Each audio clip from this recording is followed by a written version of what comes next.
और इंडिया में लिटरेचर और लैंग्वेज का एक टाइम पीरियड हमें स्टार्टिंग से दिखाई देता है। जैसे सबसे पहले जो लैंग्वेज इंडिया में डेवलपमेंट हुई उसका नाम है संस्कृत। संस्कृत को एंशिएंट लैंग्वेज के रूप में माना जाता है कि सबसे एंशिएंट जो लैंग्वेज है इंडिया में वो है संस्कृत। और फिर माना जाता है संस्कृत लैंग्वेज से ही वैदिक जो लिटरेचर है उसका डेवलपमेंट हुआ। और वैदिक लिटरेचर के साथ ब्राह्मण जो टेक्स्ट है वो भी हमें दिखाई देती है। तो ये सारी चीजें स्टार्टिंग फेज में इंडिया में डेवलप होती हैं जो संस्कृत लैंग्वेज के साथ जुड़ी हुई हैं। और फिर वेदों में चार वेदा जो काफी ज्यादा फेमस है, आप लोगों ने भी सुने होंगे, ऋग्वेद, यजुर्वेद, सामवेद, अथर्ववेद। तो ये चार वेदा आते हैं। सबसे पहला ऋग्वेदा, सामवेद, यजुर्वेद, अथर्ववेद।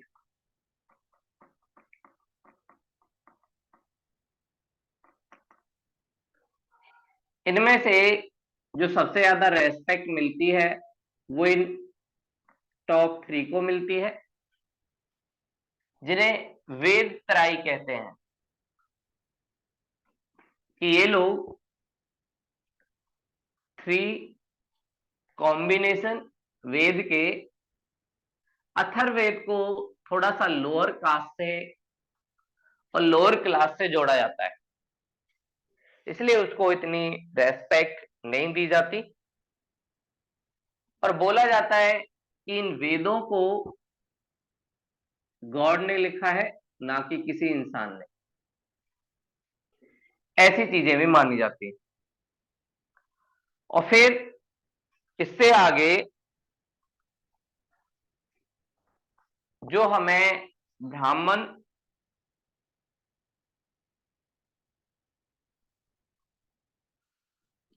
से जुड़े हुए टेक्स्ट मिलते हैं, जिन्हें ब्राह्मण लिटरेचर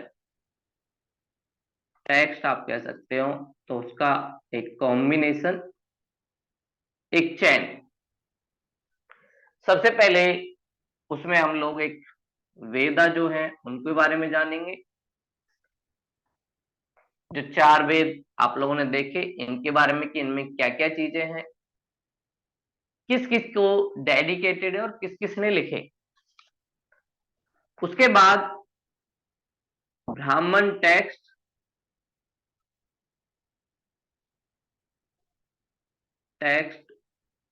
उनके बारे में जानेंगे, जिन्हें हम लोग महाभारत, रामायण, साथ में पुराण, इन सब के बारे में जानते हैं। और फिर इन टेक्स्ट को समझने के लिए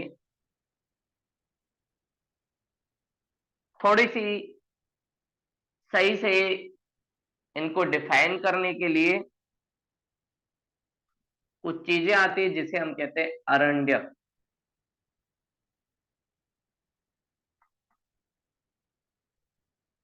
जो थोड़ा सा डिफाइन करते हैं कि क्या इन चीजों में है। और उसके बाद फिलॉसफी को जो दिखाते हैं वो है उपनिषद। उपनिषद भी काफी ज्यादा इंपॉर्टेंट है। और इन उपनिषदों से हमने बहुत सारी लाइन भी ली हैं, जैसे वासुदेव कुटुंबकम। और ये नॉलेज पर थोड़ा सा फोकस करते हैं और बोलते हैं किसी इंसान को अपनी विजडम को बढ़ाने के लिए ज्ञान लेते रहना चाहिए। और साथ में इसमें बहुत सारी फिलोसॉफी जो ब्राह्मण टैक्स का थोड़ा सा विरोध भी करेगी और लॉजिकल वे में उनको एनालाइज भी करेगी।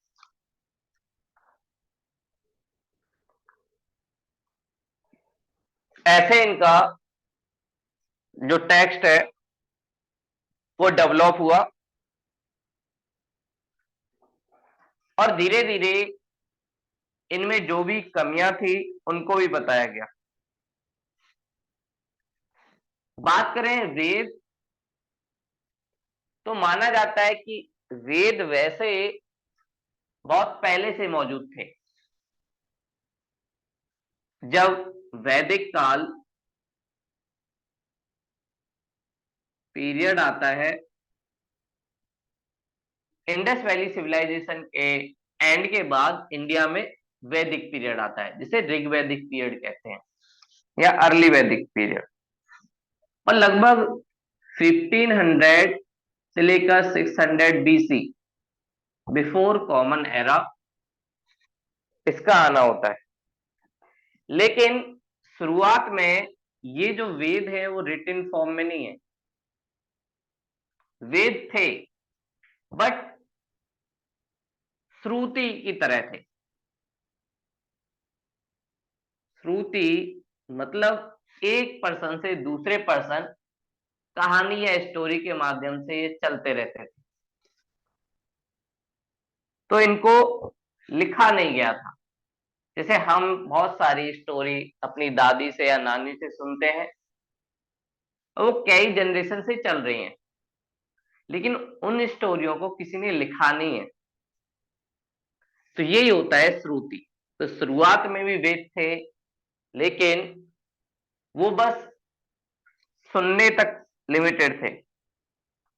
लेकिन धीरे धीरे जब जरूरत पड़ी तो वेदों को लिखा गया। माना जाता है गुप्ता पीरियड के आसपास रिटन फॉर्म में वेदों को और बहुत सारी टेक्स्ट को लिखने लगा। उसके बाद इनकी एग्जिस्टेंस काफी ज्यादा होने लगी। जब लिखा जाने लगा तो ज्यादा लोग पढ़ने भी लगे, क्योंकि पहले कुछ ही लोग होते थे जो इन वेदों के बारे में जानते थे, लेकिन धीरे धीरे लिखने लगे, कोई भी अब इसको पढ़ सकता है। ये आसानी लोगों को होने लगी और ये आर्यों का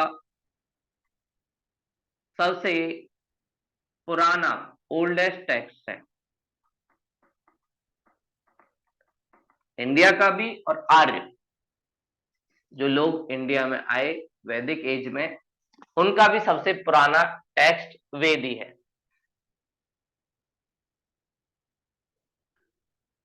और इन वेदों ने बहुत डिफरेंट डिफरेंट तरीके से इंडियन कल्चर पे इम्पैक्ट डाला।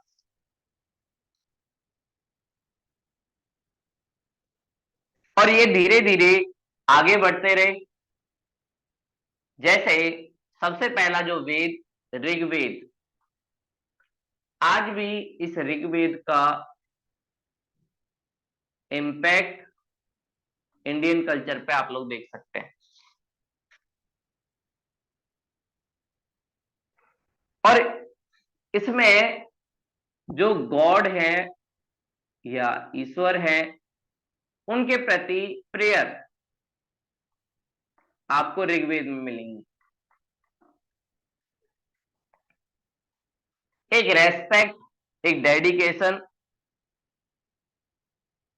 और उसके लिए ऋग्वेदों का जो बोलता था या सुनाता था, एक ब्राह्मण होता था जिसे कहते थे होत्री।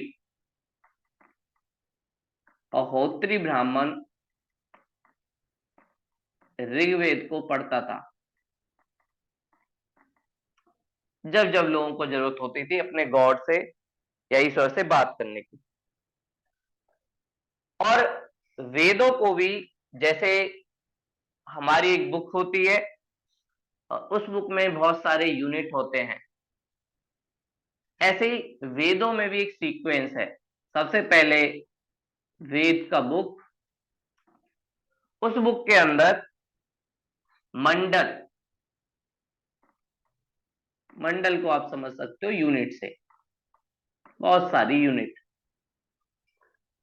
और मंडल के अंदर बहुत सारे चैप्टर, या वेद की भाषा में कहें तो सूक्त, ये एज अ चैप्टर की तरह आप ले सकते हो। और चैप्टर के अंदर बहुत सारे पैराग्राफ, जिन्हें ये लोग श्लोक,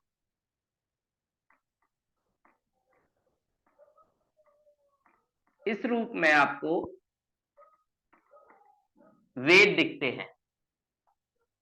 बहुत सारे बड़े बड़े यूनिट जिन्हें मंडल, फिर उसके बाद उसमें चैप्टर, सूक्त, और सूक्त जो बनता था वो बनता था श्लोक से, जिसे आप पैराग्राफ के रूप में डिफाइन कर सकते हैं। ऐसे वेदों को लिखा जाता था। और ऋग्वेद का 10th श्लोक, जो 10th वाले मंडल में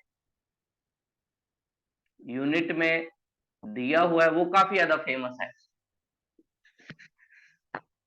और इस श्लोक का यूज और इस मंडल का यूज काफी ज्यादा हुआ है रिलीजियस पर्पस से।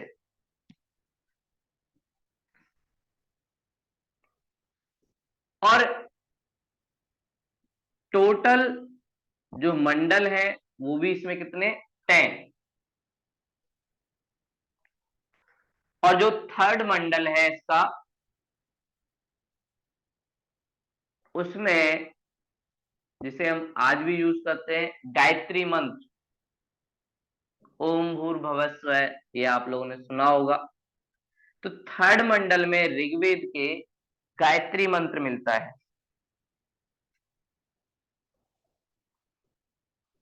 तो ऐसे आपसे पूछा भी जा सकता है कि भाई गायत्री मंत्र जो काफी ज्यादा फेमस है वो किस वेद में मिलता है। तो पहली बात ऋग्वेद में। और ऋग्वेद क्या है, ऋग्वेद गॉड के लिए प्रेयर है, अपने ईश्वर को भजने का एक तरीका। और उसमें टोटल 10 मंडल या 10 यूनिट है, जिनमें से थर्ड मंडल काफी ज्यादा फेमस है क्योंकि उसमें गायत्री मंत्र मिलता है। और इस गायत्री मंत्र को डेडिकेट जो किया है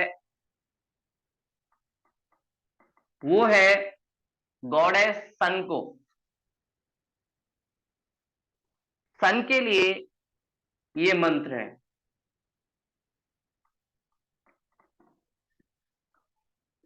और इसे जिसने लिखा उनका नाम है विश्वामित्र। थर्ड में मंडल को लिखने का विश्वामित्र को दिया जाता है।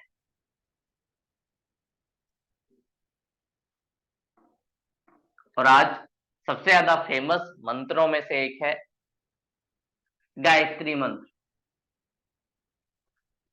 ऐसे ही ऋग्वेद के 7th मंडल में, जो ये मंडल में लिख रहा हूं ये इंपॉर्टेंट है क्योंकि इनसे क्वेश्चन पूछे जाते हैं। सारे 10 तो हमें याद करने की कोई जरूरत नहीं, लेकिन कुछ इंपॉर्टेंट पता होने चाहिए। ऋग्वेद के 7th मंडल में दशराज वॉर का जिक्र मिलता है। दशराज मतलब 10 राजाओं के बीच लड़ाई हुई। ये बात 7th मंडल हमें बताता है कि 10 राजा लड़े। कहां पर, ऋग्वेद में उस रिवर का नाम है पुरुषनी। कि ये राजा पुरुषनी रिवर के पास लड़े। और पुरुषनी रिवर आज की रावी रिवर है। रावी रिवर जो आज के टाइम में है उसी को कहते हैं पुरुषनी रिवर। उसके पास में ये लोग लड़े और इसमें भरत जो राजा था वो जीत गया और बोलते हुए से हमारे देश का नाम भारत भी पड़ा, ऐसा माना जाता है इससे। तो ये सारी बातें इसके सेवंथ जो मंडल है उसमें दिखती हैं। नाइन्थ जो मंडल है वो सोम देवता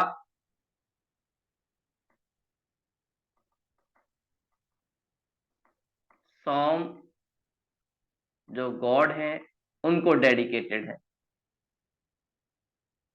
जो संसार में सुख शांति फैलाने वाले ईश्वर हैं। तो नाइन्थ मंडल ऋग्वेद का सोम देवता को और उनके लिए प्रेयर करने की कोशिश करता है। और सबसे लास्ट वाला जो 10th है उसमें एक सूक्त हमें मिलता है। मंडल से नीचे जो चैप्टर होता है उसी को क्या कहते हैं, सूक्त। तो एक सूक्त मिलता है इसमें, और इस सूक्त में जिसे हम कहते हैं पुरुष सूक्त,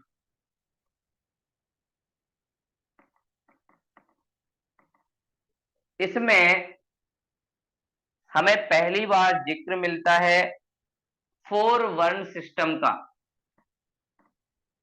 4 वर्णा सिस्टम आपसे पूछ लिया जाएगा किस वेद में वर्णा सिस्टम का जिक्र मिलता है, तो वो है ऋग्वेद। पहली बार इसमें हमें जिक्र मिला 4 वर्ण सिस्टम का। और आप लोगों को पता है 4 वर्ण सिस्टम क्या है। सबसे पहला जो ज्ञान पर बल देता है वो है ब्राह्मण। जैसे अभी आप लोग, अगर ये जेनेटिक नहीं होता तो आप लोग भी ब्राह्मण होते, मैं भी ब्राह्मण होता, आप लोगों का पुरोहित। ऐसे ही जो थोड़ा सा लड़ने में ताकतवर वो क्षत्रिय।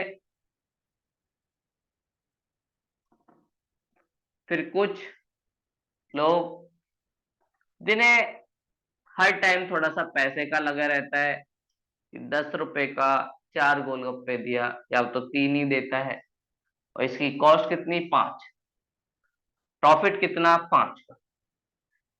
तो जो ऐसे बारे में सोचता रहता है पैसे के बारे में वो है वैश्य या बिजनेसमैन या ट्रेडर। और सबसे लास्ट जिसको कुछ नहीं आता वो है लेबर क्लास में शूद्र। इन चारों वर्ण सिस्टम का जिक्र हमें ऋग्वेद में मिलता है। और यहां पर ये वर्ण सिस्टम जो है ये डिवीजन ऑफ लेबर के लिए है, ये जेनेटिक नहीं है। ये अभी डिसाइडेड है कर्मा के बेस पर, जो जैसा कर्म करेगा उस बेस पे वो वर्ण सिस्टम में आएगा।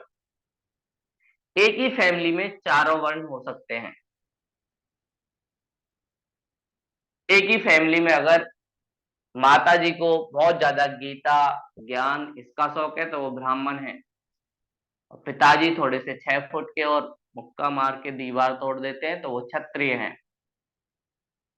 और उनकी बेटी अगर हर टाइम ट्रेड के बारे में सोचती रहे तो वो वैश्य है। और बेटा को अगर कुछ नहीं आता, झाड़ू पोछा कर लेता है, तो वो शूद्र है। ऐसे इसमें ऋग्वेद में सारी बातें हमें दिखती है। साथ में ऋग्वेद के अंदर कुछ वेदों को या कुछ जो श्लोक हैं मंत्रों की जो लिखा गया है वो कुछ वुमेन ने भी लिखा है,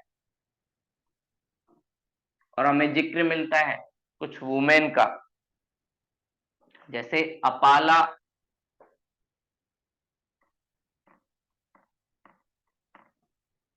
इन्होंने भी कुछ मंत्र लिखे हैं। साथ में घोषा,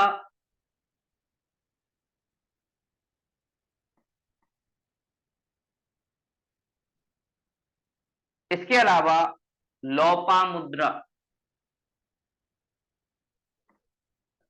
ये 3 वुमेन के नाम हमें मिलते हैं ऋग्वेद में। तो आपसे पूछा जाए कि ऋग्वेद में जितने भी मंत्र लिखे हैं वो सारे मंत्र सिर्फ मेल ने लिखे, तो वो बात गलत होगी, क्योंकि हमें 3 वुमेन के नाम भी मिलते हैं, अपाला, घोषा, लोकमुद्रा। ये ऋग्वेद की कुछ इंपॉर्टेंट बातें थी।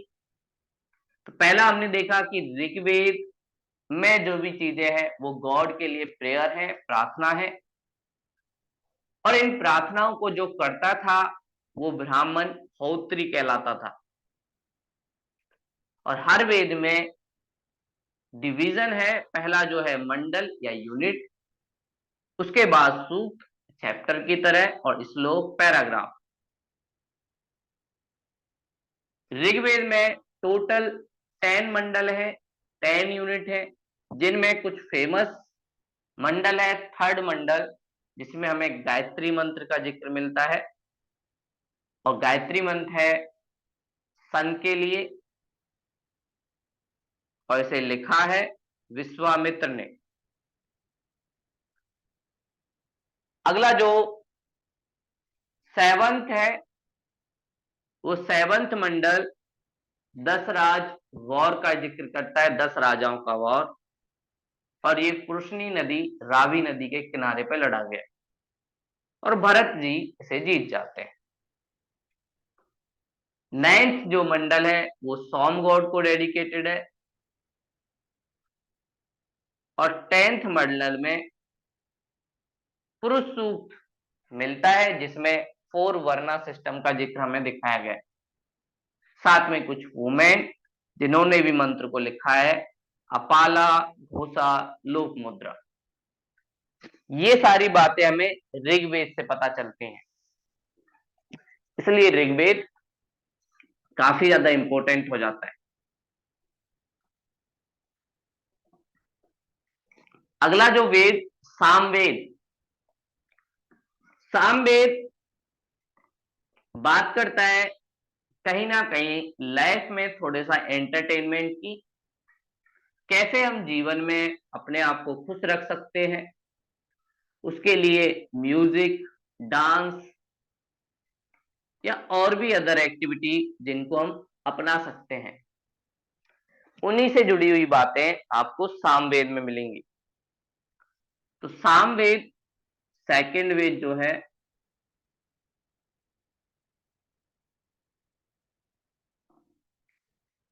ये भी काफी इंपॉर्टेंट है, और इसमें बड़ी लय के साथ यज्ञ जब होता है, तो यज्ञ के समय आप लोग मंत्र का जाप कैसे करोगे। तो मंत्र को जाप करने के लिए आपको एक लय या मेलोडी चाहिए, थोड़ा अच्छे से गाया, इसलिए बोला जाता है कि सामवेद से ही संगीत, म्यूजिक की दुनिया का ओरिजिन हुआ है, और इसलिए इसको म्यूजिक की बुक के नाम से जाना जाता है, म्यूजिक बुक। और इसको जो लोग गाते थे यज्ञ के समय मंत्र की चांटिंग, आप लोग अभी भी देखेंगे, अगर मंत्र की चांटिंग थोड़ा सा ग्रुप में की जाए तो उसमें एक लय दिखती, एक स्टाइल दिखती है, वो सारी स्टाइल सामवेद से आई, और वहीं से माना जाता है कि इंडियन कल्चर में म्यूजिक का भी ओरिजिन हुआ। और ये सबसे एंशियंट बुक है इंडिया की म्यूजिक वर्ल्ड में। और इसको गाने वाले जो ब्राह्मण थे, उनका एक पूरा ग्रुप होता था, एक कम्युनिटी होती थी, जिन्हें कहा था उदगाता। उदगाता, ये गाता रहता है हर टाइम। ये सारी चीजें हमें सामवेद में मिलती हैं। नेक्स्ट जो वेद है वो यजुर्वेद।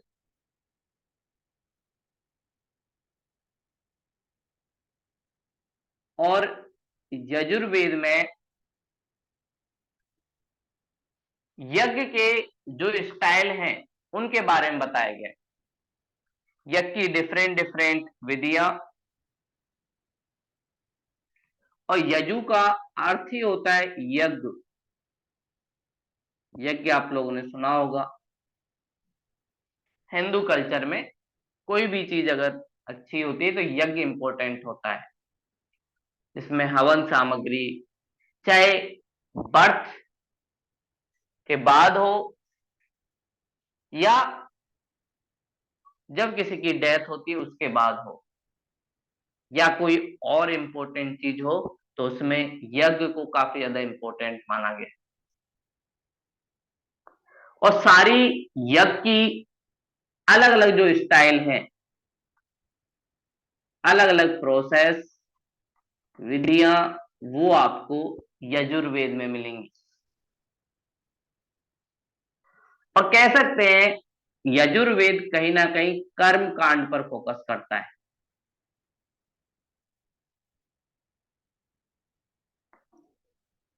मतलब अलग अलग प्रोसेस के बारे में बताता है कि ये ऐसे करो, विवाह के समय ऐसे यज्ञ करना है, जन्म के समय ऐसे करना है।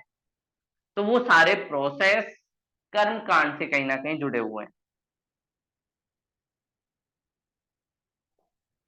और इसमें हमें कुछ श्लोक जो है वो इसके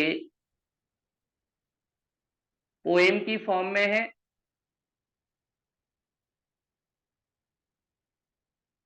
जिसे हम कहते हैं कि भाई पद।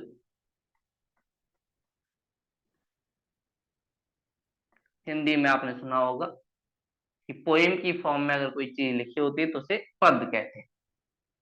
साथ में कुछ चीजें इसमें सिंपल वे में, जैसे अभी मैं बोल रहा हूं, उस फॉर्म में भी है, जिसे कहते हैं गद। तो इसमें पद और गद, poem plus normal story telling, उन दोनों का यूज हुआ है। और इसलिए हम बोलते हैं कि भाई कुछ पार्ट इसका पोएम या फॉर्म में है, कुछ पार्ट इसका नॉर्मल फॉर्म में, स्टोरी वाले।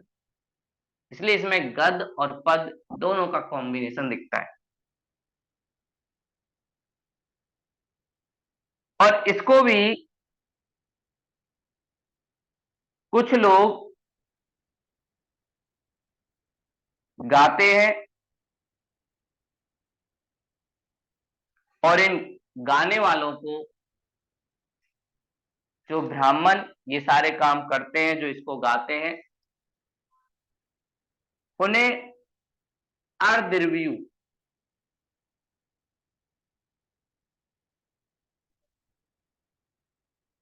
के नाम से जाना जाता है। इन ब्राह्मण का काम है यजुर्वेद के प्रोसेस को फॉलो करवाना। और ये एक तरफ ये सारी चीजें गाता है, साथ में खुद भी यज्ञ में आहुति देता है,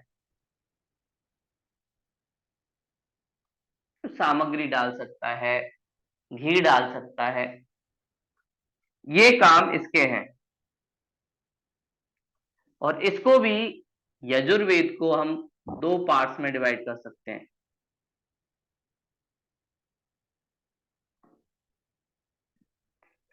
एक शुक्ल यजुर्वेद,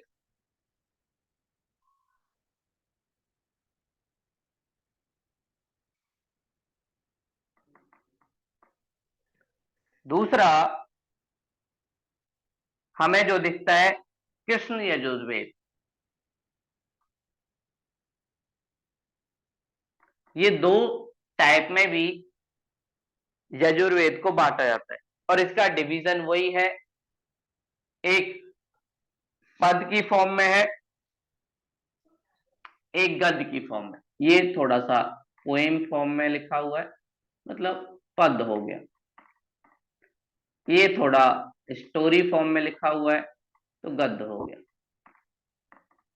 इसके बेस पे इसका डिवीजन किया जाता है और इसी से जुड़ा हुआ एक टेक्स्ट जो आगे लिखा जाएगा, मतलब उसमें भी यज्ञ की विधियां आपको मिलेंगी, उसे कहते हैं शतपथ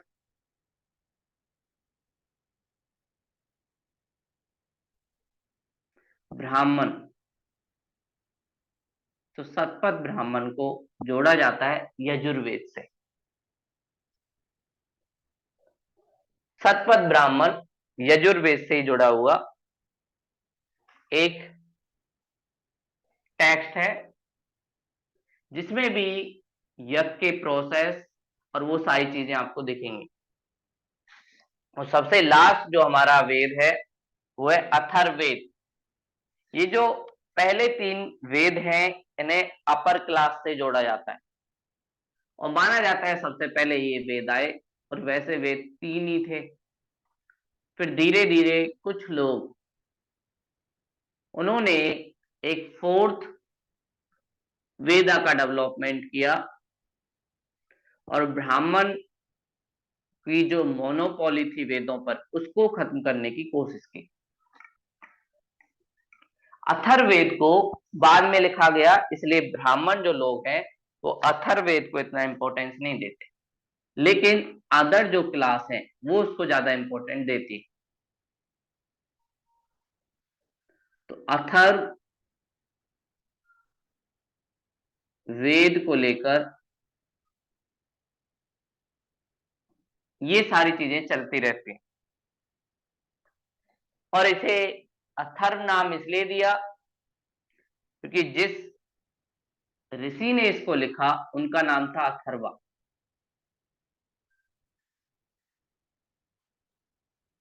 अथर्वा ऋषि, उन्होंने इसको लिखा और इनके साथ एक और ऋषि अंगिरस, उनको जोड़ा जाता है। तो इसलिए कई बार इसका एक और नाम अथर्वा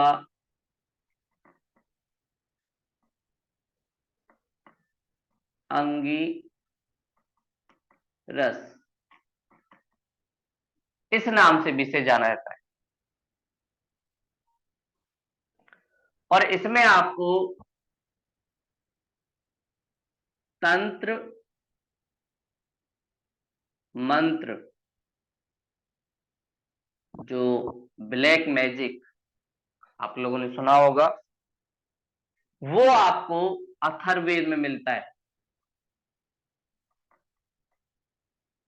इसलिए इसको लोअर क्लास से माना जाता है। ये लोग तंत्र मंत्र ब्लैक मैजिक, साथ में टोटका जिसे आम भाषा में कहते हैं, उसका यूज करते थे, किसी का वशीकरण करना, ये सारी चीजें आपको अथर्ववेद में मिलती है।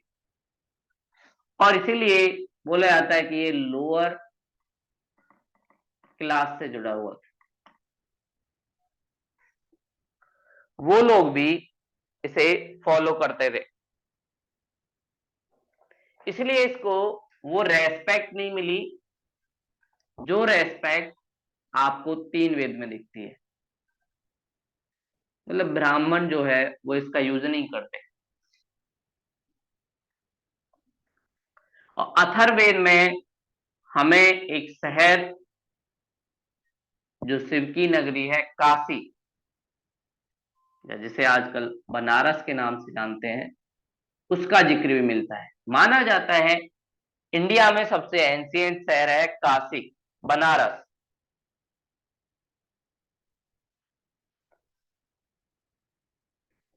और इसे उसमें ब्रह्मा वेद के नाम से जाना जाता है। माना जाता है कि शिव जी को लगा कि मुझे पृथ्वी लोक पर रहना चाहिए, और शिव जी के लिए एक नगर बसाया गया जिसका नाम है काशी। वहीं पर उनका भजन ध्यान ये सारी चीजें हुई, और तब से ही काशी चला आ रहा है। तो इसलिए काशी को शिव की नगरी के नाम से भी जाना जाता है।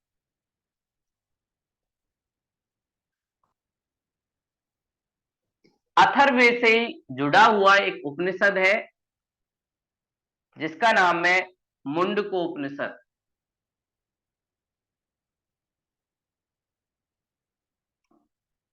उपनिषद। और मुंडको उपनिषद की एक लाइन जो हमारी नेशनल लाइन भी है, सत्यमेव जयते। आप इंडिया का नेशनल एम्बलम देखेंगे तो उसके नीचे लिखा रहता है सत्यमेव जयते। तो इस लाइन को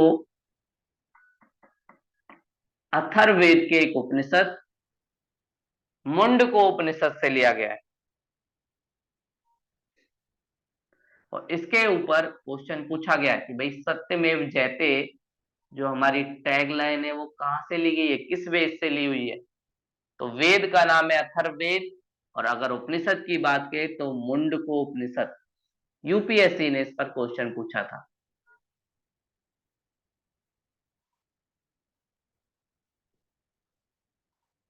और इसी उपनिषद में बोला गया है यज्ञ से जीवन पार नहीं होता।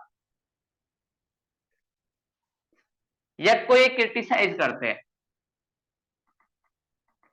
तो बोलते हैं यज्ञ बस फालतू का है, उसमें कुछ फायदा नहीं है। और यज्ञ करके आप लोगों को अच्छा जन्म नहीं मिलेगा। कुछ लोगों को लगता है कि यज्ञ कर लेंगे तो जीवन अच्छा हो जाएगा, तो ऐसा कुछ नहीं है। और ये बोलते हैं यज्ञ फूटी हुई नाव के समान है।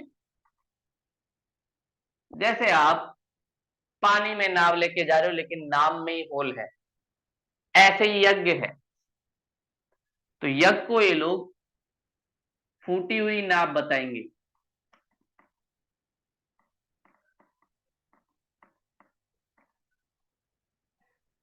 फालतू में आप लोग इतना ज्यादा टाइम, इतना ज्यादा रिसोर्स खर्च कर रहे हो, उससे कुछ फायदा नहीं होने वाला।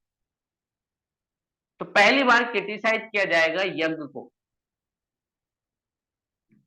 और ब्राह्मण वाद का जो वर्चस्व है उसको तोड़ने की बात की जाएगी। तो फर्स्ट टाइम ये लोग इसको क्रिटिसाइज करेंगे कि यज्ञ से कुछ नहीं होना, वो ऐसा ही है। और अगर आपको रियल में चीजें करना है तो कर्म पे फोकस करो। कर्म कर्म अच्छा करोगे तो अपने आप आपको भगवान के पास मिल जाएगा या स्वर्ग मिल जाएगा। ये सारी बातें ये कहते हैं। तो ये हमने चार वेदा के बारे में जाना। अगला जो होगा साउथ इंडिया में जो लिटरेचर डेवलप हुआ, तमिल तेलुगु मलयालम, उसको अब देखेंगे, जो हम नेक्स्ट क्लास में देखेंगे। तो आज की क्लास यहीं तक थी। अगर कोई डाउट हो तो आप लोग पूछ सकते हो।